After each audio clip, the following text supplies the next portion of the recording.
Le marquis de Sévigné a connu un échec amoureux cuisant pour ne pas avoir respecté cette règle fondamentale. Écoute cette histoire jusqu'au bout si tu ne veux pas qu'il t'arrive la même chose. Alors qu'il tentait de séduire une jeune et belle comtesse, le marquis de Sévigné avait tout pour réussir puisqu'il se faisait coacher par Ninon de l'Enclos, une sorte de Dr Love et accessoirement la courtisane la plus connue du XVIIe siècle. Ninon apprit au marquis les meilleures techniques de séduction pour rendre la comtesse jalouse et susciter son intérêt. Jusque-là, le plan marchait plutôt bien et le marquis marquait des points auprès de la comtesse. Mais quelques jours plus tard, alors qu'il touchait au but, le marquis, impatient, se rendit finalement chez elle, lui prit la main et lui fit une déclaration d'amour.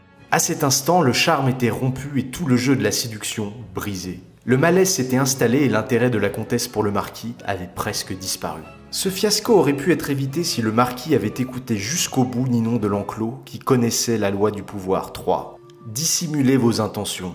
Maintenez votre entourage dans le flou en ne révélant jamais ce qui se cache derrière vos actions. S'ils n'ont aucune idée de ce que vous prévoyez, ils ne pourront pas préparer de défense.